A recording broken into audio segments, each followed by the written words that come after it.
சத்தான உணவு பிரியர்கள் அனைவருக்கும் வணக்கம். நான் உங்க கார்த்திகா. இன்னைக்கு நம்ம வீடியோல குழந்தைங்க முதல் பெரியவங்க வரைக்கும் எல்லாருக்கும் ரொம்பவும் சத்தான கருப்பு உளுந்தங்களி எப்படி செய்யறதுன்னு பார்க்கலாம் வாங்க. உளுந்தங்களி செய்யறதுக்கு 250 ml கப்ல நான் 1 கப் உளுந்தங்களி மாவு எடுத்துக்கிறேன். அதே மெஷர்மெண்ட் கப்ல 1.25 கப் வெல்லம் எடுக்கணும். எடுத்துக்கலாம். 1.25 கப் வெல்லம் சேர்த்தாச்சுங்க. இந்த மெஷர்மெண்ட் கப்லயே 1.5 கப் தண்ணி சேர்க்கணும்.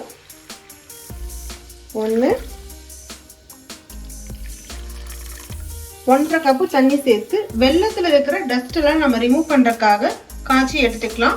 வெல்லத்துக்கு பதிலாக கருப்பட்டி யூஸ் பண்ணா இன்னும் உளுந்தங்களி டேஸ்டாவும் ரொம்ப ரிச்சான சத்தும் கிடைக்கும்.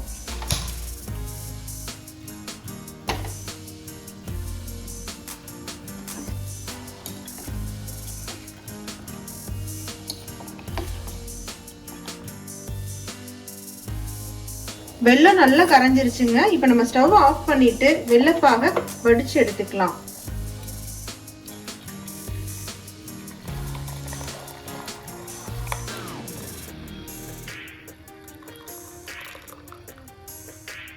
பாருங்க இந்த அளவுக்கு டஸ்ட் இருக்குன்னு. வெல்லப்பாகு ரூம் டெம்பரேச்சர் வர வரைக்கும் வெயிட் பண்ணிக்கலாம். வெல்லப்பாகு நல்லா ஆறி ரூம் டெம்பரேச்சர் வந்துருச்சு. இப்ப இதுல கொஞ்சம் கொஞ்சமா ஆட் பண்ணி கரைச்சிக்கலாம்.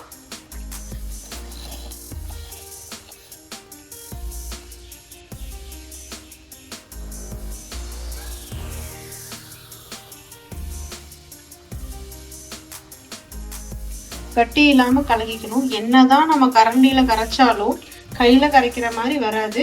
நல்லா ஹேண்ட் வாஷ் பண்ணிட்டு கையில கரைச்சுக்கோங்க.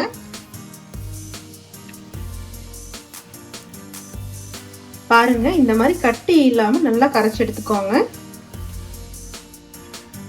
களி கிண்டறதுக்கு மாவு ரெடி ஆயிடுச்சு. இந்த மாதிரி ஸ்டேஜ்க்கு அப்புறம் தான் நம்ம அடுப்புல வைக்கணும். இப்போ நான் அடுப்புல வடிச்சிட்டே வச்சுக்கிறேன்.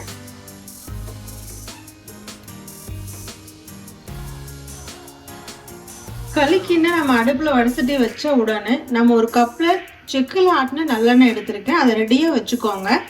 ஏன்னா நம்ம உளுந்தங்களி மாவு உடனே கெட்டிப்பட ஆரம்பிச்சிடும். கிளறிட்டே இருக்கணும். தேவையான இடத்துல எண்ணெயை சேர்த்துக்கலாம். பேன் ஹீட் ஆகி ஒரு 2 மினிட்ஸ் தாங்க நான் கிளறி இருப்பேன். லைட்டா கெட்டி ஆயிடுச்சு. இந்த மாதிரி ஸ்டேஜ்ல நம்ம கைவிடாம கிளறிட்டே இருக்கணும். இல்லாட்டி அடி பிடிச்சிடும். நீங்க அடுப்பை சிம்ல வச்சுட்டு கூட செய்யலாம். இப்போ இன்னும் கொஞ்சம் நல்லாவே டைட் ஆயிடுச்சுங்க. இப்போ நான் ஒரு கரண்டி நல்லெண்ணெய் நம்ம எடுத்து வச்சிருக்கோம் இல்லைங்களா, அதை ஆட் பண்ணிக்கிறேன். கொஞ்சம் கொஞ்சமா எண்ணெய் ஆட் பண்ணா போதும். இந்த எண்ணெயெல்லாம் களி குடிச்சிட்டு திரும்பி அது உமிழ ஆரம்பிக்கும். அந்த ஸ்டேஜில் நம்ம அடுப்பை ஆஃப் பண்ணணும். அது வரைக்கும் நம்ம கிளறிட்டு தான் இருக்கணும். பாருங்க இப்போ நம்ம ஊற்றின எண்ணெய் மேலே தான் மிதங்கிட்டு இருக்கு. இந்த களி அப்படியே எல்லா எண்ணெயும் உறிஞ்சுக்குங்க. இந்த எண்ணெயிலேயே அப்படியே அது உளுந்தங்களி வேக ஆரம்பிக்கும். நல்லா அல்வா பதத்துக்கு வர வரைக்கும் நம்ம கிளறணும். பாருங்க நம்ம களிக்கு ஒரு கரண்டி எண்ணெய் ஊத்திருந்தோம். அந்த எண்ணெய் எல்லாம் உள்வாங்கிக்கிச்சு. இப்ப நான் மறுபடியும் இன்னொரு கரண்டி எண்ணெய் ஊத்திக்கிறேன்.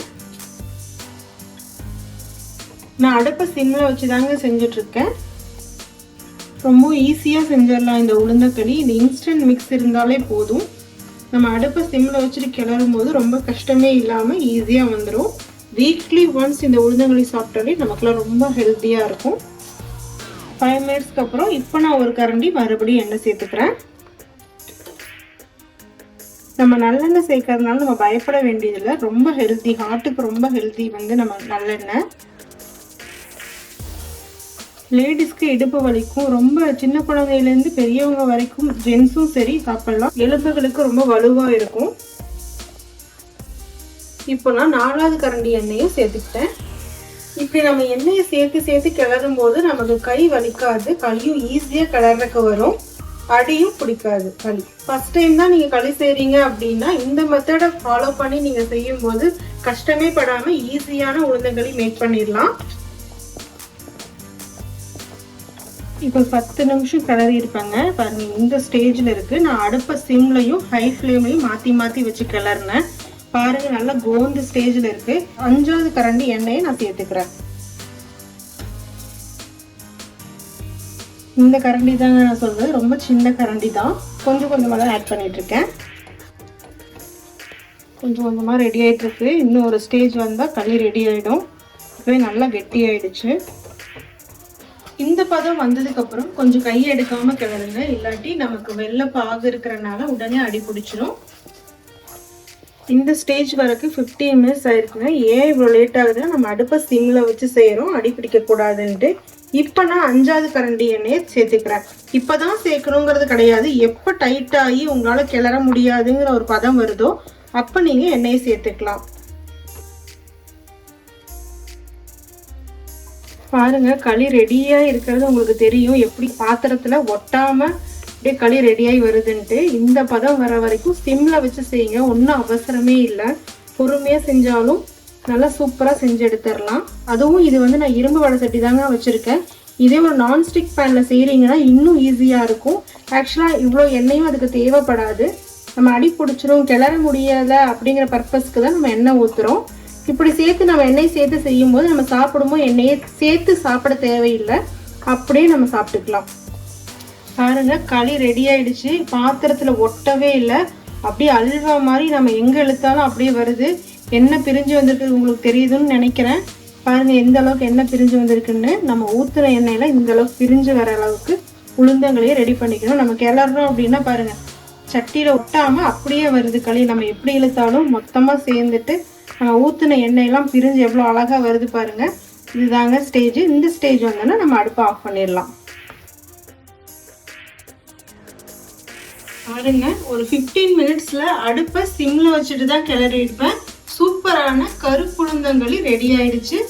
இந்த மாதிரி இன்ஸ்டன்ட் ரெசிபி தேவைப்படுறவங்க ஸ்ரீ வேலவா ஃபுட்ஸோட கேட்லாகை நான் டிஸ்கிரிப்ஷனில் கொடுத்துருக்கேன். வேணுங்கிறவங்க ஆர்டர் பண்ணிக்கோங்க. தேங்க்ஸ் ஃபார் வாட்சிங்.